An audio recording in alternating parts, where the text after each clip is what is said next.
Assalamualaikum warahmatullahi wabarakatuh. Saya Eis Lismawati, NIM saya 1912118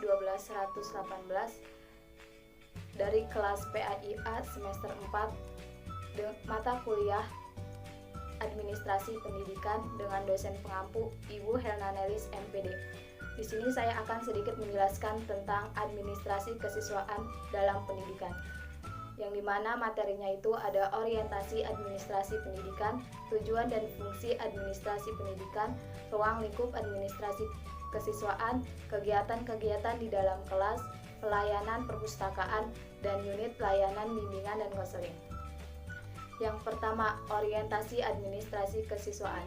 Administrasi kesiswaan adalah usaha dan kegiatan yang meliputi peraturan tentang administrasi yang berkaitan dengan siswa dalam upaya mengembangkan potensi siswa. Administrasi bidang kesiswaan mencangkup ruang lingkup pencatatan dana dan pelaporan, ditinjau dari pembinaan maupun segi penerbitan administrasi. Masalah pencatatan dana dan pelaporan ini sangat penting. Keduanya sama penting dan saling berkaitan, dan untuk itu perlu disediakan format-format untuk menunjang pencatatan dan pelaporan tersebut. Yang kedua, tujuan dan fungsi administrasi. Menurut Fajrin, Rifki, dan Arsyam 2021, tujuan administrasi kesiswaan adalah mengatur kegiatan-kegiatan peserta didik dari mulai masuk sekolah sampai lulus sekolah agar proses pembelajaran siswa di sekolah dapat berlangsung dengan baik dan lancar, serta tertib dan teratur sehingga tujuan pendidikan dapat tercapai secara efektif dan efisien. Fungsi administrasi kesiswaan secara umum adalah sebagai wahana bagi siswa untuk mengembangkan diri seoptimal mungkin, baik yang berkenaan dengan segi-segi individualitas, segi sosial, aspirasi, kebutuhan, dan segi-segi potensial peserta didik lainnya. Ruang lingkup administrasi kesiswaan. 1. Perencanaan peserta didik terdiri dari perencanaan peserta didik yang diawali dengan penerimaan siswa baru dan masa orientasi siswa. Yang kedua, penerimaan peserta baru. Yang ketiga, administrasi siswa baru. Ruang lingkup yang kedua adalah mengatur kehadiran dan ketidakhadiran peserta didik di sekolah. Ruang lingkup yang ketiga adalah mengatur pengelompokan peserta didik yang terdiri dari mengatur evaluasi peserta didik baik dalam rangka memperbaiki proses belajar mengajar, bimbingan penyuluhan maupun kepentingan peserta didik. Yang kedua, mengatur peserta didik yang drop out. Yang ketiga, mengatur kode etik dan peningkatan disiplin peserta didik. Yang keempat, mengatur organisasi peserta didik. Ruang lingkup yang keempat adalah melaksanakan administrasi kesiswaan. Kegiatan-kegiatan di dalam kelas. Kegiatan di dalam kelas meliputi pengelolaan kelas, interaksi belajar mengajar yang positif, penyediaan media pembelajaran, dan lain-lain. Pelayanan perpustakaan. Yang pertama, pengertian perpustakaan. Perpustakaan berasal dari kata dasar pustaka. Menurut Kamus Besar Bahasa Indonesia, pustaka artinya kitab atau buku. Dalam bahasa Inggris dikenal dengan library. Istilah ini berasal dari kata liber atau libri yang artinya buku. Dari kata Latin tersebut membentuk istilah librarus tentang buku.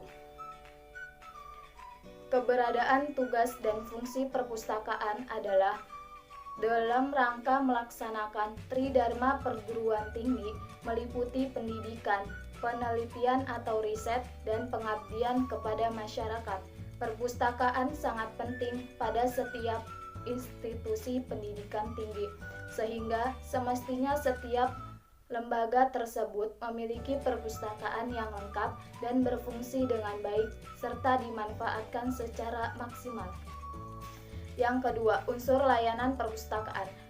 Dalam melayani pemustaka, sebuah perpustakaan harus mempunyai layanan perpustakaan yang berkualitas. Menurut Rahayuningsih, karakteristik layanan perpustakaan yang berkualitas dapat dilihat dari yang pertama, koleksi, yang kedua, fasilitas, yang ketiga, sumber daya manusia, dan yang terakhir, layanan perpustakaan. Unit layanan bimbingan dan konseling. Yang pertama, pengertian bimbingan dan konseling. Bimbingan asal katanya dari Toguit kemudian menjadi guidance, yang mana bimbingan di situ diberikan kepada orang atau sekelompok orang yang mengalami maladjustment, yaitu kegoncangan pribadi, konflik batin, salah aturan atau stres, dan lain-lain. Sedangkan menurut para ahli, bimbingan adalah arahan, tuntunan, pertolongan yang diberikan kepada individu atau kelompok individu yang menghindari atau mengatasi kesulitan hidupnya sesuai dengan perkembangan pribadinya agar supaya menyelesaikan dirinya untuk kesejahteraan hidupnya. Konseling diambil dari bahasa Inggris, yaitu counseling. Dulu diterjemahkan dengan penyuluhan, sekarang diartikan konseling itu sendiri. Pelayanan konseling merupakan jantung hati dan usaha layanan bimbingan secara keseluruhan. Konseling adalah bantuan pertolongan, tuntunan yang diberikan kepada seseorang untuk mengatasi kesulitan atau masalah secara langsung, berhadapan muka atau face to face relation untuk mencapai kesejahteraan hidup. 2. Ruang lingkup bimbingan konseling. Yang pertama, ruang lingkup dari segi pelayanan itu ada 2, pelayanan bimbingan konseling di sekolah dan pelayanan bimbingan konseling di luar sekolah. Ruang lingkup yang kedua itu ada ruang lingkup dari segi sasaran, yaitu perorangan atau individu dan kelompok. Yang ketiga, ruang lingkup dari segi sosial budaya. Layanan bimbingan dan konseling tidak hanya untuk peserta didik yang mempunyai masalah saja, akan tetapi layanan bimbingan dan konseling juga untuk peserta didik yang tidak mempunyai permasalahan. Mengingat bimbingan dan konseling bukanlah kegiatan pembelajaran dalam konteks adegan mengajar yang layaknya dilakukan guru sebagai pembelajaran bidang studi, melainkan layanan ahli yang konteks kemandirian peserta didik. 3. Sifat-sifat bimbingan konseling. Yang pertama, bimbingan preventif, yang kedua bimbingan kuratif, dan yang ketiga adalah bimbingan perseveratif. Yang keempat, fungsi bimbingan dan konseling itu sebagai fungsi pemahaman, 2 fungsi preventif, dan yang terakhir fungsi pengembangan. 5. Asas-asas bimbingan dan konseling. Asas-asas bimbingan dan konseling yaitu sebagai berikut. Yang pertama, asas kerahasiaan. Yang kedua, asas kesukarelaan. Yang ketiga, asas keterbukaan. Yang keempat, asas kegiatan. Yang kelima, asas kemandirian. Yang keenam, asas kekinian. Yang ketujuh, ada asas kedinamisan. Yang kedelapan, asas keterpaduan. Yang kesembilan, asas keharmonisan. Yang ke-10, asas keahlian. Dan yang terakhir, asas ahli tangan kasus. 6.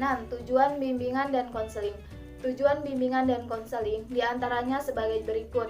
Yang pertama, merencanakan kegiatan penyelesaian studi. Yang kedua, mengembangkan seluruh potensi dan kekuatan yang dimilikinya seoptimal mungkin. Yang ketiga, menyesuaikan diri dengan lingkungan pendidikan, lingkungan masyarakat, serta lingkungan kerjanya. Yang keempat, mengatasi hambatan dan kesulitan yang dihadapi dalam studi, penyesuaian dengan lingkungan pendidikan, masyarakat, maupun lingkungan kerja. Dan tujuan bimbingan konseling yang terakhir itu memiliki kemampuan menginternalisasi nilai-nilai yang terkandung dalam tugas-tugas perkembangan yang harus dikuasainya.